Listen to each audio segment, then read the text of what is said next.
Hi, I'd like to welcome you all to Barcamp Saigon 2014. Barcamp is the biggest unconference in our city, and it's been growing bigger and bigger every year. This year, the Barcamp Saigon organizing team is working together with Saigon University to organize Barcamp. And without them, we wouldn't have been able to do Barcamp this year, and we wouldn't have had such a nice location. We'd also like to thank our diamond sponsor, which is Jutto, our two gold sponsors, Acton Active and Swiss IT Bridge. Also thanks to our silver sponsors, Agile Sun, Atlassian, My Money, and Pyramid Consulting, and also thanks to all of our mini sponsors. Finally, thanks to you for coming to Barcamp. Without you, we wouldn't have Barcamp, and you are the most vital ingredient to organizing and making Barcamp happen and happen successfully. Chào mừng các bạn đến với Barcamp Sài Gòn 2014. Barcamp là hình thức hội thảo mở lớn nhất tại Sài Gòn và có thể là lớn nhất tại Việt Nam. Tụi mình tổ chức Barcamp Sài Gòn hàng năm và năm nay nhóm tổ chức Barcamp Sài Gòn phối hợp với trường đại học ASEAN để mang đến chương trình này. Tụi mình cũng muốn gửi lời cảm ơn đến các nhà tài trợ vốn rất quan trọng với Barcamp, bao gồm Chợ Tốt, nhà tài trợ Kim Cương, hai nhà tài trợ vàng, Ason Active Việt Nam và Swiss IT Bridge, các nhà tài trợ bạc Hydration, Atlassian, My Money và Pyramid Consulting, và tất nhiên là các nhà tài trợ từ cộng đồng nữa. Cuối cùng, mình muốn chào đón tất cả mọi người đã đến với Barcamp Sài Gòn năm nay. Các bạn là thành phần quan trọng nhất. Nếu không có các bạn thì tinh thần Barcamp sẽ không được mạnh mẽ qua các năm và ngày càng lớn mạnh. Bây giờ hãy giơ tay lên nếu đây là Barcamp lần đầu tiên của các bạn. This is your first Barcamp, raise your hand. So, what is Barcamp? If you're new to Barcamp, then here's a few things that you should know. So number one, at Barcamp, anyone can be a presenter. If you didn't know this already, then don't worry, it's not too late. You can still fill out a form and give it to one of the organizers, and we'll put you on the schedule, as long as we have time. Number two, at Barcamp, comments and questions are encouraged. So if you're a presenter, keep this in mind. Try to include the participants rather than exclude them. Try to let them speak and have discussion throughout. And for the listeners, don't be afraid to ask a bad question. There's no bad questions here. Number three for you guys is to meet new people. So keep in mind that Barcamp is also a networking event. It's perhaps the biggest networking event for our community. And so a lot of the people that you'll see here today, you might not see for a while, maybe until next year. So try to keep that in mind and use this opportunity to chat them up. So yeah, there's a reason why Barcamp is happening offline, not online. Nếu đây là lần đầu các bạn tham gia Barcamp, có 3 điều thú vị mình muốn nhắc qua. Điều thứ nhất là về thuyết trình. Mọi người đến với Barcamp đều là các diễn giả. Mặc dù phần lớn các chủ đề đã được nộp đến cho tụi mình trước ngày sự kiện diễn ra, nhưng mà không sao, nếu hôm nay các bạn muốn trở thành diễn giả thì các bạn có thể điền vào form đăng ký và gửi đến cho chúng mình. Điều thứ hai là về đặt câu hỏi. Khi các bạn đến tham gia các bài thuyết trình, đừng chỉ lắng nghe mà hãy đặt câu hỏi và gửi phản hồi đến cho các diễn giả. Điều này rất quan trọng và nó là một phần của tinh thần Barcamp. Điều thứ ba là gặp gỡ những con người mới. Theo nhiều nghĩa thì Barcamp Sài Gòn là sự kiện giao lưu lớn nhất tại Sài Gòn, và không phải ngày nào các bạn cũng có cơ hội gặp gỡ những con người giỏi nhất trong ngành nghề của mình tập trung tại một nơi như hôm nay. Vì vậy, hãy cố gắng tận dụng cơ hội này nhé. So one more thing, this year we're having a fail camp, which is a mini event within Barcamp, which is focused on sharing stories about failures rather than successes. So the idea is that we can learn as much about people's unsuccesses or their failures as much as only hearing about their successes. Năm nay là lần đầu tiên tụi mình giới thiệu hình thức fail camp. Fail camp là một mô hình Barcamp thu nhỏ tập trung vào việc học hỏi từ những thất bại trong nghề nghiệp, trong cuộc sống của mọi người.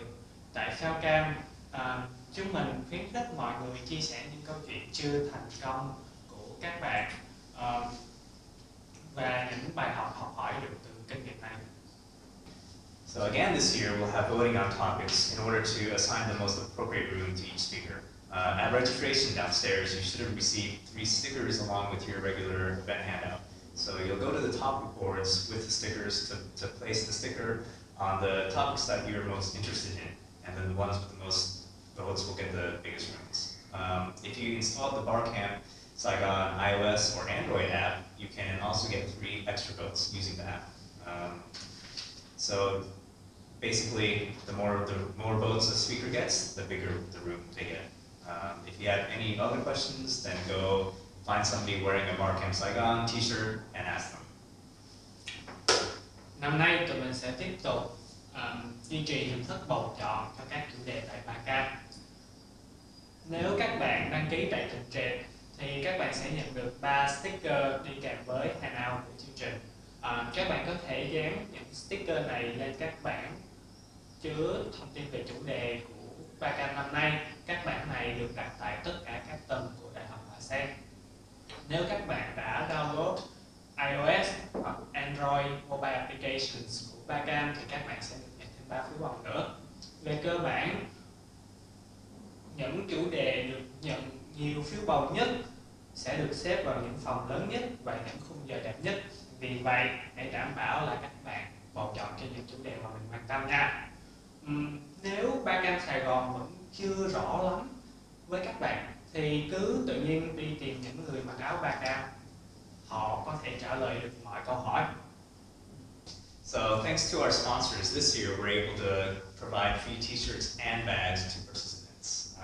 Everyone who presents will get an extra 3 gifts for every time that they present. And during the presentations, the proactive listeners, the participants who are asking the most questions and adding value to the discussion will also get gifts. So try to find a topic that you're interested in and that you can add value to. In the afternoon, we'll have a tea break with free coffee and tea and some snacks. And during that time, we'll be giving out t-shirts. For more freebies, go check out our sponsors. Nhờ các nhà tài trợ của chúng ta năm nay thì so với mọi năm tụi mình chỉ có áo thun cho người tham dự. Năm nay ngoài áo thun bạn còn có thể nhận được các túi dây rút với logo của Barcamp. Với các diễn giả thì ngoài áo thun sẽ còn được nhận được thêm 3 món quà. 3 món quà này sẽ được dành tặng cho các người tham dự có đóng góp tích cực vào bài thuyết trình. Vì vậy các bạn có thêm một lý do để đến với các bài thuyết trình mà mình yêu thích và đóng góp cho các diễn giả. Vào những giờ chiều sẽ có tiệc trà và cũng vào thời gian này tụi mình sẽ tặng thêm khoảng 300 áo thun đến cho các người tham dự năm nay. Nếu chừng đó chưa đủ làm cho bạn phấn khích thì hãy đến với các booth của nhà tài trợ, sẽ có thêm nhiều quà tặng hơn chờ đợi các bạn ở đó. So this year we're collaborating with Jato to organize a competition called the Barcamp Challenge. The first prize winner gets a MacBook Air. At any time you can go to the Jato booth to challenge yourself in answering questions that are about the topics that you've heard.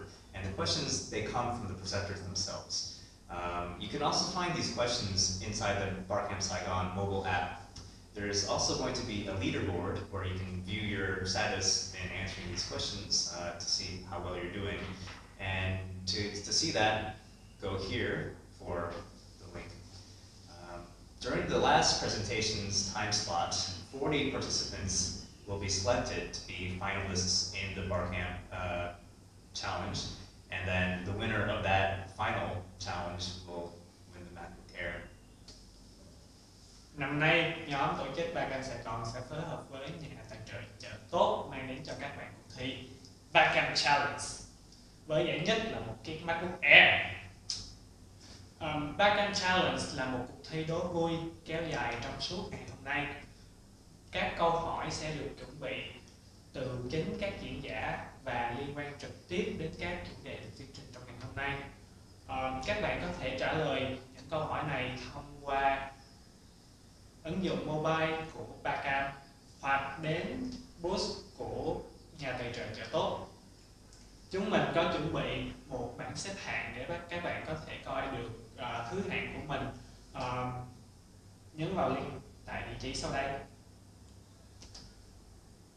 Vào khung giờ cuối cùng của ngày hôm nay, 40 người tham dự với số điểm cao nhất sẽ được mời tham dự vòng thi cuối cùng.